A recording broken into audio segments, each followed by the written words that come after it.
Hey guys, welcome back to Coin Knowledge. So today we're going to be going over Space Falcon, which is a comment in a project that I get in my comments a lot about my opinions on it and if I can cover it or not. So we're going to be covering Space Falcon, what it is, my opinions on it, where the native token stands, look at some of the stats about the gameplay, look at the gameplay itself. So if you guys are a fan of crypto gaming and projects like this, consider subscribing to the channel and liking the videos. Your support means everything. And Space Falcon is building on Solana, and so it is kind of a micro cap on Solana. And I'm very bullish on Solana and crypto gaming as a whole, so I think it's a good partnership right there. And I think that Solana games, there isn't as many Solana games as there is like on Ethereum or Avalanche or BNB. So I think it's a smaller kind of pool to pick between. So I think it's very good that it's on Solana. It's a good narrative already. So unleash your gaming potential. So if we see here what Space Falcon is that it is their game Avitrix, Avitrix, if I'm pronouncing it right. It's more of a like a vertical ship shooter. So it reminds me almost like a Galaga almost, or a game like that where you just shoot. Again, just going vertically, you just shoot. That way, we'll look at their white paper here and take a look at a little bit more of like what Space Falcon is about. I will give you my honest opinions about pros and cons on this project, and again, just realize it is super, super high risk, and none of this is financial advice. I'm just bringing it to your attention and answering your guys' questions about this project, since again, I get it brought to my attention quite a bit, and I am aware of it, so that's why we're making the video on it. So the overview, so Space Falcon is a gaming and tech startup scaling the Web3 gaming experience. Obviously, they make games. So if we look here, their first game is the Aviatrix. They do put out that they did attend, I believe, the YGG summit at the end of 2023. Looks like they were part of the Linea booth. So if they have a partnership with Linea, that could be very bullish. You see that they have like their ships NFTs on the TV there. Yep, they did the partnership with Linea. If we look at the ecosystem, what they have going on, so the gaming ecosystem involves the Atrix game, exclusive play to airdrop tournaments, leaderboards, Atrix NFTs, like with the ships and everything. Look at their investors and partnerships. They have a good amount of investors. Nothing that really, screams out to me that's outside the normal, but that's just my opinion. Look at the tokenomics here. Again, if you're interested on this project, you can go in here and take a look at all of this. I would actually encourage it. But they do have FCON, their native token, within their ecosystem that we'll be taking a look at actually here in a little bit. Look at the website, the Atrix game. So what is it about? Again, it's just a vertical shooter right now. It is on PC. I believe that it is going to go to mobile as well. It's on the Epic Games Store, so you can actually get your hands on it and play it if you'd like to. And they will be having the mobile game Galaxy Warlords, which I believe is not out yet, but it is coming soon. So they do have multiple games, which is always nice to see. One thing that we are lacking here right off the bat, and I'll just be honest that it's kind of a con in my opinion. Not that it's a deal breaker. It never is necessarily a end-all be-all deal breaker or deal maker, but it looks like, unless I'm missing it, and if I am, please let me know in the comments below. I'd love to prove myself wrong. Again, just add to the benefit of the project, but they do not have a docs team, and I actually could not find anything about the team, whether it be on Twitter, YouTube, on their website. Obviously, it's not here, so that's one thing that I wish that Space Falcon was a little bit better on, was at least some kind of information about the team. I don't need a LinkedIn link or photo or name. Just give me some kind of something about it. I see nothing about the team. So right there is kind of a con in my eyes. But that's just one thing. Another thing we'll take a look at, they have some data on their main website about, how many on-chain users they have, how many downloads. That's all great. Those are pretty impressive stats, especially for such a smaller project. We'll look at, again, their arcade space shooter PC game. Right here, you can kind of see that they do have it on the Epic Games Store. Windows, you can get in here and download it. You can available for players with ID. So it looks good. The game quality looks good. Again, it's not an incredible like AAA level game, but it's easy. It's simple. It has the potential to be addictive. So right there, that is its own niche right there, and I think that does very well, as we've seen with hyper casual games like Nakamoto Games, even another gaming project on Solana OTK. Hyper casual games can actually do very, very well, and I'm actually sometimes more bullish on that than AAA games. But again, it's different niches, so that's kind of a mini rant there. We can see what it's going to look like on mobile, so you kind of pick your thing here, your different heroes, NFTs, ships. You get in the game, you can see all the different what would be on your phone as far as like moving it, shooting it, all the different weapons you can have. So it looks very cool there. Player-owned economy, so they have some different in-game economy, but I don't think it's actually like tokens. like Falcon points, which is game points that provide players with utilities such as buying and upgrading in-game assets, and then reward points, which if you actually play the game a little bit more, you can get reward points as well. Then you can redeem them for gift cards in crypto, but these two currencies themselves are not part of the FCON token. I don't believe so. Then the game ecosystem, again, they have more games building, it looks like, compete with others. They have leaderboards, become the Falconin. This is another con, in my opinion, is that when I looked at these stats, it says 16K Facebook followers, but if you click on it, I'm not going to pull it up because I'll pull my Facebook up, but if you click on it, it's actually like 100 followers. And if you click on YouTube followers, it's actually only like 100. And it doesn't say subscribers, right? Maybe they're talking about something else here, but it says 48K followers. Their YouTube only has about 103 subscribers at the time of this recording.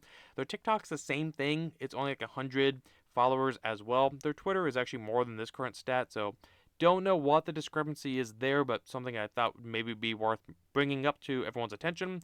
And I could be wrong. Maybe their links are wrong or something changed, or they had to start a new YouTube account. I don't know.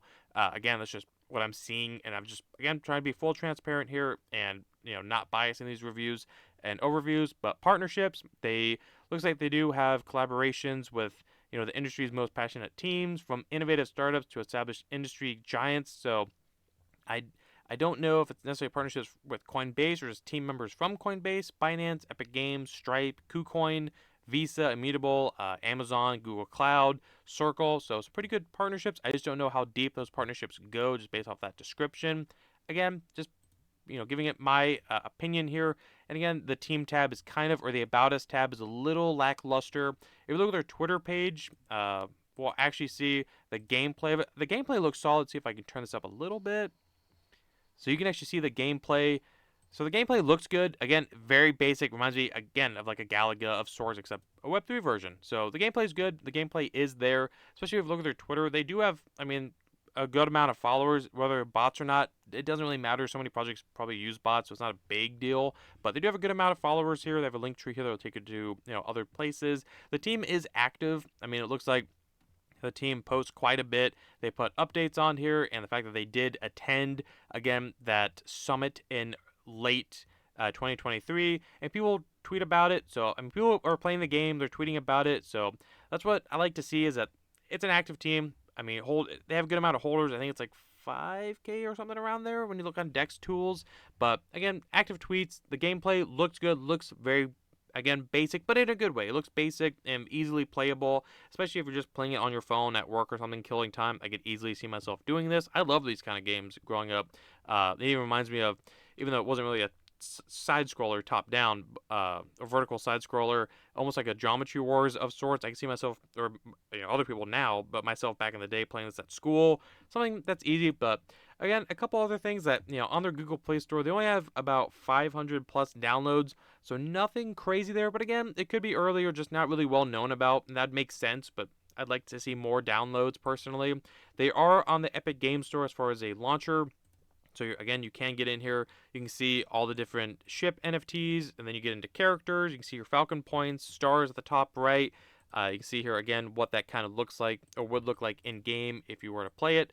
And then it stopped loading on me, so that's good. But we can see the in-game, shots here, gameplay. Again, the game looks good. I can't get away from that fact. The game does look good. It's good to see that they're on the Epic Game Store, that you can actually get in here and play. I do like seeing that. Again, I'll give you my takeaways when we get towards the end of this video. We'll look at their, their Twitter. Again, good amount of followers. Look at their native token. They do have the FCON token, which if we look at the 1 year, has performed very well. Obviously, it's built on Solana, so I think the fact that when Solana was doing very well at the end of 2023, when it got up to like $120 on Christmas, that this also kind of reflected with the rise of Solana. That's kind of my guess there.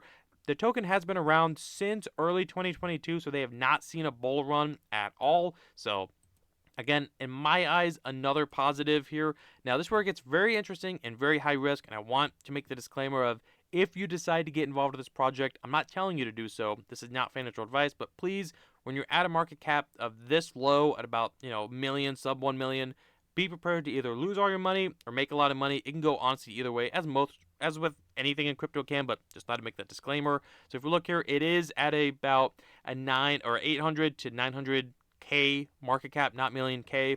So we can see here throughout the bear market, it got hammered, bear market a little bit, and probably some token dilution happened a little bit. But the fully diluted is still only about a 6.5 million, so still undervalued there. It's not like some crazy high dilution. If we look at when they launched, they got it to about a 10 to, I want to say, 13, $15 million market cap, and then they kind of just slowly drained throughout the bear market happened. And again, it makes sense. Even though on the, about the 45 to 90 day mark, we saw this project immediately climb up to about almost a $2 million market cap, and now it's retraced as a healthy retrace should occur to, again, that sub 1 million levels right there. But again, for a gaming project that's of this quality, building on Solana, they're only on Radium, Gate.io, and KuCoin. I imagine KuCoin because there's maybe some kind of backer or partnership there. But KuCoin, Radium, and Gate.io, for such a low project that has been around for quite a while, so I don't think there's a huge fear of rug pull. They've been around for a while. The team has been active. The game is out there. You can play it. It's on Epic Games. You can download it for either a game launcher or on the Google Play Store. But again, nothing's ever guaranteed in crypto or in life. But for a project, again, that's building on Solana, a game of this size as far as market cap evaluations, I think that the potential here is huge. I do like the game. I do like it. Again, some pros, I like the game. I like that it's building on Solana. I like that it's such a low market cap. And then some cons, and also, as a pro, I like the fact that the team is active. As a con, I don't like the team is not doxed. At least I can't find it that the team is not doxed. I don't like that their stats on their website don't line up at all when you click their buttons, like their Facebook, their YouTube. I don't know what's going on there. The partnerships seem interesting. Doesn't seem like anything crazy. Just how they phrase it, I don't know. And there's just kind of generic partnerships. I don't know. I like to see a little bit more gaming-oriented companies or other projects be partnership with Space Falcon, maybe like a Game Swift or like a Myria or something like that, like a game aggregator. In my opinion, again, I'd like to see a docs team. I wish there was more downloads on the Google Play Store. But again, these are kind of things that you could just chalk up to being so under the radar with how small it is. And if you actually look at like Dex Tool as a contract or even like DAP Radar, stuff like that, the contract passed. It's not like any major red flags were on the Space Falcon contract. So I'm not totally worried there. I'm just giving you my honest pros and cons opinion about Space Falcon, especially since it's such a low micro cap project. That's why, again, just being completely honest here, as I always try to be in these reviews. I always aim to be just in general. But either way, let me know your guys' thoughts on Space Falcon. I just thought I'd cover it because I get so many questions about it. But let me know your opinion on... let me mute that. Let me know your opinion on Space Falcon. Would you play this game? Do you like what you see? What are some pros and cons you took away? Or if there's other gaming projects you want me to review, like Space Falcon or any others on any other chain, let me know, and I'll probably cover them or make a video on them. I always try to answer all your guys' comments, and at least I read all of them, and your support means everything. But if you guys like the video, if you like Space Falcon, or just kind of what we do on this channel, consider subscribing to the video, or subscribing to the channel, liking the video, commenting, sharing, hit the notification bell, and I'll catch you guys in the next one. All right, see you guys.